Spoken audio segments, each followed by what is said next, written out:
নমস্কার বন্ধুরা। তো পাইলম টিউটোরিয়ালের আবার একটা নতুন ভিডিওতে তোমাদের স্বাগত।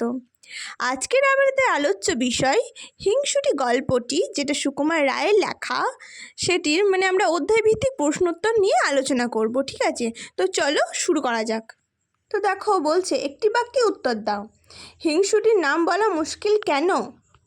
তাহলে সেই নামে শান্ত ভালো পাঠিকা রেগে যেতে পারে। দুইয়ের দাগে দেখো, হিংসুটির দিদি কেমন মেয়ে? হিংসুটির দিদি খুব লক্ষ্মী শান্ত প্রকৃতির মেয়ে। হিংসুটির বয়স কত? হিংসুটির বয়স হলো 7 বছর। হিংসুটির দিদির বয়স কত? হিংসুটির দিদির বয়স 8 বছর। হিংসুটির দিদি কি পড়ে ফেলেছে? হিংসুটির দিদি বোধোদয় ও ছেলেদের রামায়ণ ও ইংরেজি ফার্স্ট বুক পড়ে ফেলেছে। স্কুলে কে কেমন ফল করত? হিংসুটি স্কুলে বকুনি খায়, শাস্তি পায়, আর তার দিদি প্রাইজ পায়। ঠিক আছে, তো দিদি ছবির বই প্রাইজ পেলে হিংসুটি কি করলো? দিদি ছবির বই প্রাইজ পেলে হিংসুটি সেটাকে নষ্ট করে ফেললো। তাহলে তোমরা দেখতেই পাচ্ছ হিংসুটি কতটা হিংসুটে। হিংসুটি দিদির খাবারের দিকে তাকিয়ে কাঁদলো কেন? দিদির রসমুন্ডিটা তার থেকে বড় ছিল বলে। তাহলে নেক্সট দেখো, দিদির জন্মদিনে হিংসুটি কি করলো? দিদির জন্মদিনে হিংসুটি বাড়ি মাথায় করে তোলে। একদিন হঠাৎ হিংসুটি মায়ের আলমারি খুলে কি দেখলো? সে একদিন হঠাৎ মায়ের আলমারিতে একটা সুন্দর পুতুল দেখলো। নেক্সট দেখো, হিংসুটির ভয়ানক রাগ হলো কেন? কারণ হিংসুটি ভেবেছিল পুতুলটা তার দিদির। কেন হিংসুটি চোখ ফেটে জল এলো? এত সুন্দর পুতুলটা তার দিদির, এই কথা ভেবে তার চোখ ফেটে জল এলো। কে কাকে ডান্ডা দিয়ে ধাই ধাই করে মারতে লাগলো? হিংসুটি পুতুলটাকে ডান্ডা দিয়ে ধাই ধাই করে মারতে লাগলো। ঠিক আছে, মারার পর সে কি করলো? মারার পর সে পুতুলটাকে বাক্সে তুলে রাখলো। মামা কখন হিংসুটিকে ডাকতে লাগলেন? মামা বিকেলে হিংসুটিকে ডাকতে লাগলেন। মামা হিংসুটিকে ডেকে কি বললেন? মামা হিংসুটিকে ডেকে বললেন তিনি তার জন্য একটা পুতুল এনেছেন। হিংসুটির বুকের মধ্যে ধড়াস ধড়াস করে উঠল কেন? হিংসুটির ধারণা হলো নষ্ট করা পুতুলটি তারই ছিল। ঠিক আছে, তা নেক্সট দেখো, সে কাঁদো কাঁদো গলায় কি বলল? সে বলল সেটা লাল জামা আর লাল জুতো পরানো ছিল কিনা। ঠিক আছে, হিংসুটির কথা শুনে মা কি বললেন? হিংসুটির কথা শুনে মা জানতে চাইলেন যে পুতুলটা দেখেছে কিনা। হিংসুটি ভ্যাঁ করে কেঁদে এক দৌড়ে পালিয়ে গেল কেন? কারণ হিংসুটি তার নিজের পুতুলটাকেই সে নিজেই নষ্ট করেছিল বলে।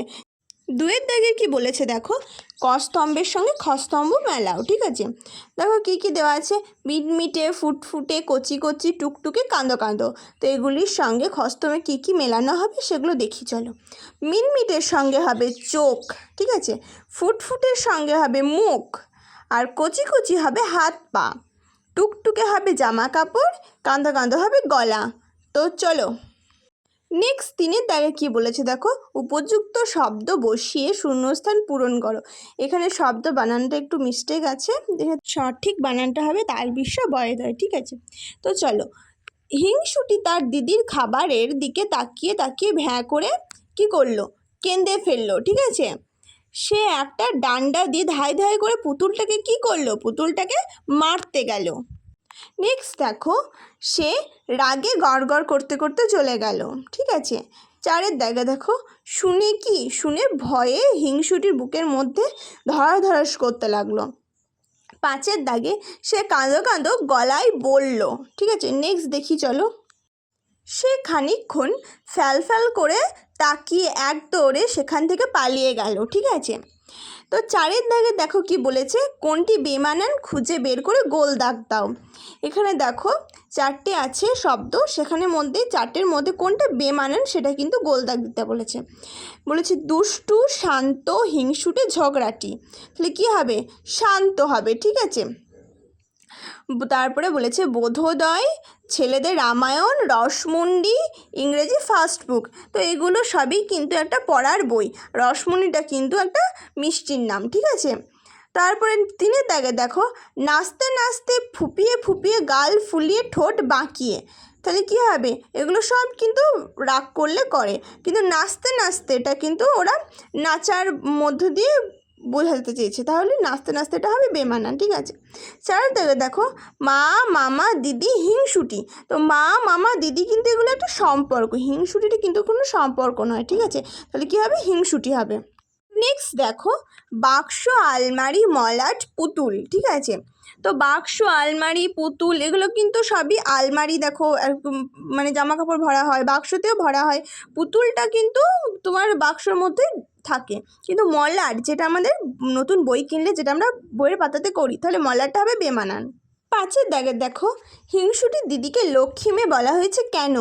কারণ হিংসুটির দিদি ছিল শান্ত, লক্ষ্মী, পড়াশোনা করত আর কাউকে হিংসা করতো না, তাই তাকে লক্ষ্মী মেয়ে বলা হয়েছে। 6 দাগে দেখো মামার দেওয়া পুতুলটা কেমন ছিল, সেটা কোথায় রাখা ছিল? তাহলে মামার দেওয়া পুতুলটা মিটমিটে চোখ ছিল, কচি কচি হাত পা ছিল, ফুটফুটে মুখ ছিল, আর ছিল লাল জামা আর জুতো পরেছিল। ঠিক আছে, সেটা ছিল মায়ের আলমারিতে বাক্সের মধ্যে রাখা ছিল।